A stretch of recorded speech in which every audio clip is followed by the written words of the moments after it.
Friends, இன்னைக்கு பார்த்தீங்கன்னா தூறல் வந்துருக்கு. இன்னும் கொஞ்சம் நேரத்தில் பெரிய மழையாக வந்துடும் போல்.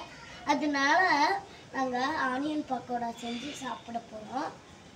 சூடாக மழை வந்தாலே எல்லோரும் சூடாக தான் சாப்பிடுவாங்க. அதனால தான் நம்ம இப்போது ஆனியன் பக்கோடா செஞ்சு சாப்பிட போகிறோம். வாங்க ஃப்ரெண்ட்ஸ், இப்போ வீடியோ போகணும். இந்த கிளைமேட் சூப்பராக ஆனியன் பக்கோடா செஞ்சு சாப்பிட்லாம். வீடியோக்குள்ளே போகிறதுக்கு முன்னாடி மறக்காமல் லைக் அண்ட் ஷேர் பண்ணிடுங்க. வாங்க இப்போ வீடியோக்குள்ளே போகலாம். ஃப்ரெண்ட்ஸ், நான் இப்போ உங்களுக்கு ஆனியன் பக்கோடா எப்படி செய்கிறதுன்னு நான் உங்களுக்கு காமிக்க போகிறேன். இப்போ எப்படி செய்கிறதுன்னு பார்க்கலாம் வாங்க. ஃப்ரெண்ட்ஸ், இப்போ எப்படி செய்கிறதுன்னு பார்க்கலாம். ஃபஸ்ட்டு என்னென்ன ஐட்டம் எடுக்கணும்னு பார்க்கலாம்.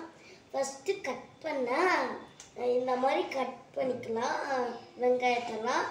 அடுத்து ராகி மாவு இந்த பவுல் அளவுக்கு எடுத்துக்கணும்.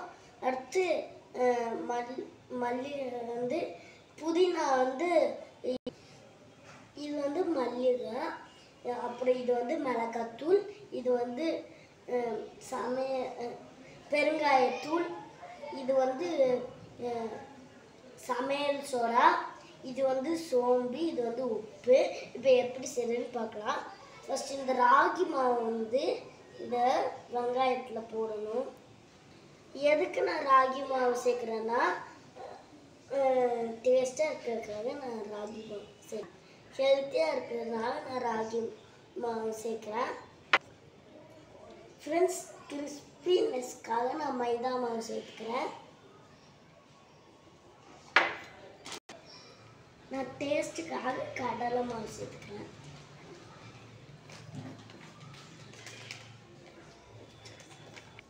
ஃப்ரெண்ட்ஸ், இப்போ இன்னும் கொஞ்சம் டேஸ்ட்டுக்காக கடலை மாவு சேர்த்துக்கிறேன். அடுத்து இதில் இருக்க பொருள்லாம் போடலாம். ஃபஸ்ட்டு புதினா போட்டுக்கலாம்.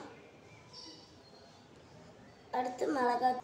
இப்படி ஒவ்வொன்றா எடுத்துகிட்டு போடுறதுக்குள்ளே இதாயிரம். அதனால நம்ம எல்லாத்தையும் சேர்த்து போட்டுக்கலாம்.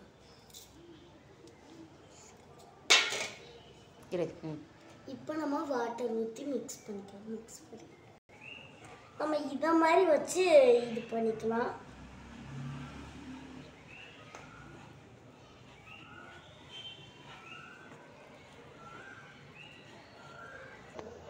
ஃப்ரெண்ட்ஸ், இப்போ மாவு பிணைஞ்சி எடுத்துக்கிட்டாச்சு. இப்போ நான் கொஞ்சம் இதில் எண்ணெய் ஊற்றிக்கலாம். ஃப்ரெண்ட்ஸ், இப்போ எண்ணெய் ஊற்றியாச்சு. இப்போது நம்ம இதை போடலாம். ஃப்ரெண்ட்ஸ், இப்போ எண்ணெய் சூடாச்சு. இப்போ இதை போடலாம்.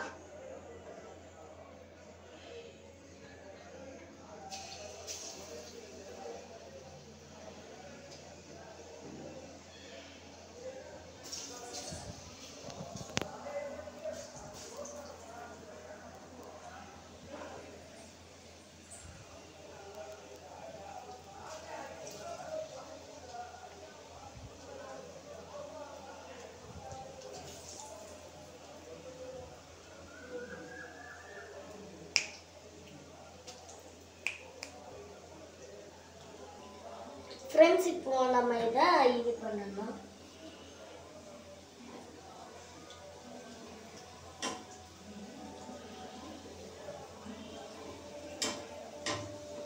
ரெடி. ஃப்ரெண்ட்ஸ், நான் இப்போ உங்களுக்கு ரிசல்ட் எப்படி இருக்குன்னு சொல்கிறேன். சாரி ஃப்ரெண்ட்ஸ், சூடாக இருக்குது. கொஞ்சம் வெயிட் பண்ணணும் போல். ரெடி. ஃப்ரெண்ட்ஸ், இப்போ நான் சாஸ் வச்சு சாப்பிட போகிறேன். சூடாக இருக்கு, அதை ஊற்று. நான் இப்போ சாஸ் வச்சு சாப்பிடுவேன். ஏன்னா நான் எது சாப்பிட்டாலும் சாஸோட தான் சாப்பிடுவேன். ஃப்ரெண்ட்ஸ், ரிசல்ட் சூப்பராக இருக்கு. வீட்டில் பேரண்ட்ஸாக கொடுத்துருக்கேன். ஃப்ரெண்ட்ஸ், இதை யாருன்னு பார்த்தீங்கன்னா என் தம்பி. அவன் பாய் ஃப்ரெண்ட்ஸ், இதோட இந்த வீடியோவை முடிச்சிடலாம். ஃப்ரெண்ட்ஸ், இந்த கிளைமேட்டுக்கு இந்த மாதிரி செஞ்சு சாப்பிடுங்க. டேஸ்ட்டு செம்மையாக இருக்குது. Bye friends.